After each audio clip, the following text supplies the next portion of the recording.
My goal for our client services program is that clients feel trusted and seen as a partner. I'm going to work in the pieces and the bits that I know and that I do best and let them do what they do best as well. My name is Patrick Glines, and I am the CEO of Guide Dogs of Texas. Client journey begins when they initially reach out for us to either inquire about a guide dog and get more information about what the dogs do and don't do, or when they choose to submit an application to us. Prospective clients need to live in Texas because we are a regional school.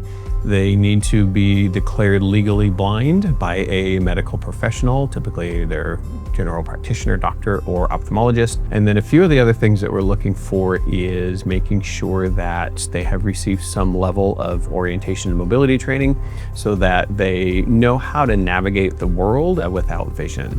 You need to be able to demonstrate that you can work the dog on a regular basis. We typically ask for daily routes, that you can provide a safe, loving home for a dog, and that you would like to have a dog in your life. Once you're approved to receive a dog, we will then put you on our wait list. And the wait list is where we know that you're ready, we know that you're eligible to get a dog, and now it's waiting for the supply to catch up with the demand.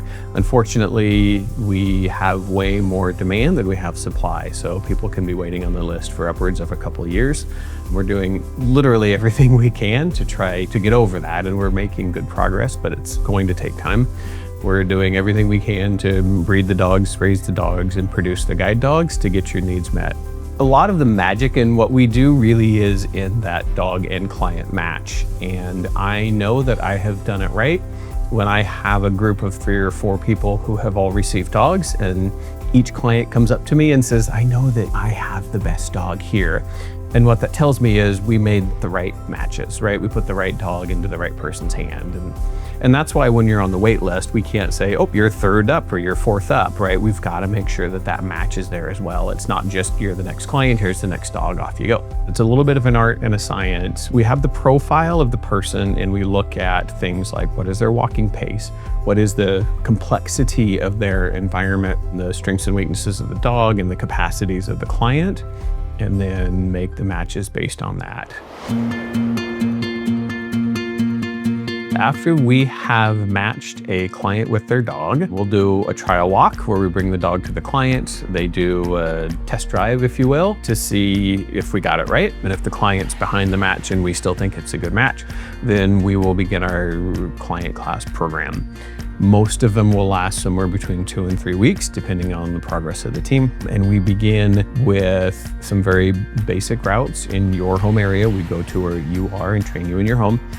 We'll do some very basic routes where we'll learn just the basic mechanics of working with the dog. And these are what I call the transferable skills, right? You'll use them anywhere you go. So we do that in a very controlled environment and a very controlled way so that we can expose the client to what all of these things feel like and they can learn how to work with the dog.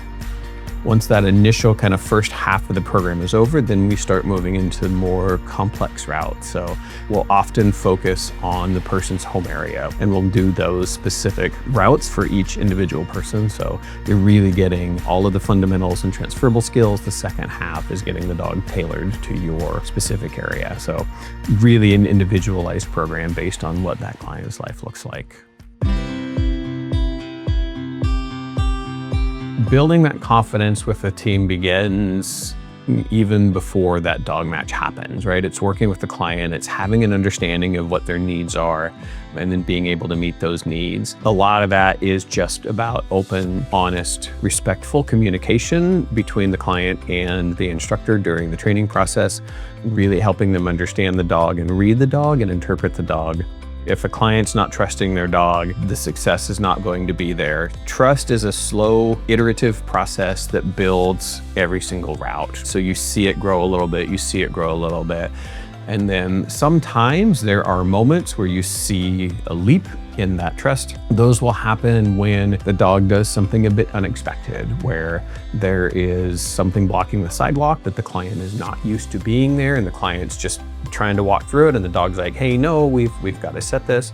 or the client will cue the dog to cross the street and the dog will refuse that cue because they feel that the vehicle is a threat.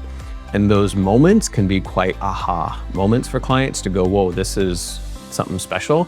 It's one of the things that really separates guide dogs from a lot of other service is it's not just stimulus response.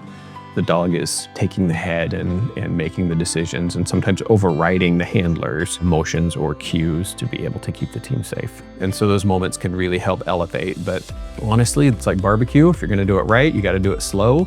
It takes time. And it's an iterative process that we just continue to support our clients and watch that grow every day.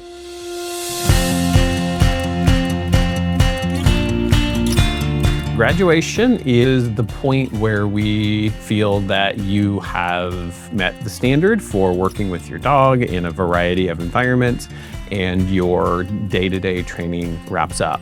We don't have you working the dog independently during training, so if the instructor is not there, you're not working your dog. Graduation is that point where we think you're now ready to go out and take on the world by yourself.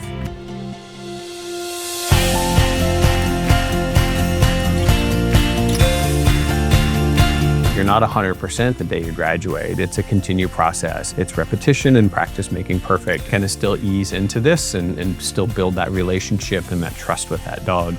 But graduation really is that special turning point where you've done it. Graduation has a little bit of gravitas to it, and it should. You've accomplished something. You've accomplished something big. You've worked very hard to get here. And now we recognize that, yeah, you guys are good to go. Graduation also, for us, means a ceremony that we have once a year to celebrate the hard work of basically everybody in our orbit. The centerpiece of graduation is our clients that have graduated with their dogs, and also the puppy raisers who helped get those dogs to a place where we could train them to be guide dogs and they could graduate. The puppy raiser and the client get to meet and have some discussions and share stories, and sometimes they connect and lifelong friendships are born there. And it's an opportunity for everybody to celebrate and shed a little tear and just really embrace all of the work that everybody has done, the whole village that it took to raise these puppies and get them to the place that they were. Trust is something you build day by day, and making sure that we're working with the client as best we can and helping them understand everything that's happening and how to work with that dog.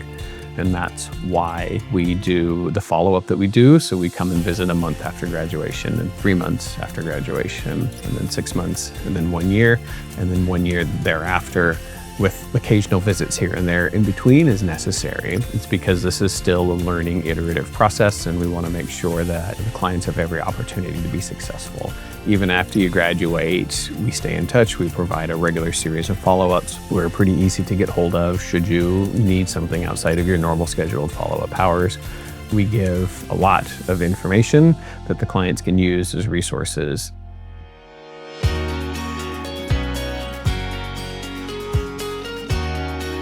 We've put a lot of time and effort and energy into that dog, and we want to see that succeed. The client has put time, energy, and emotional investment into that dog, so it's important that they have that succeed as well. Client receives the dog, all of the equipment, and all of the training, basically free of charge. Texas contract law says that we collect $1. So we do collect $1 for the cost of all of the dogs and the training. I don't think it's hyperbole to say that we change people's lives for the better. When a client gets a guide dog, they're able to move through the environment a little bit smoother, a little bit quicker. They have a partner by their side. They have another brain to help make decisions. There's a lot of flow on from having a guide dog that is not just about the mobility piece. The mobility is amazing, but when you look at the whole of what this dog does for a client every single day, you're making somebody's whole life better. Clients tell me I feel alone in a room full of people because it's hard to know who to approach or where to do that, where the dog can really provide that icebreaker. And that can be very powerful in the life of that client. Most dogs want nothing more than to be with their person 24/7, and guess what? Guide dog gets to go with you and be by your side. So they always get to be with their people. They're bred to love this and do it. So it's such a win on so many different levels. without the support of our absolutely incredible, generous donors, we simply cease to exist. A donor can know that they're the reason that this happens. Simply put, this journey does not exist without donors and supporters.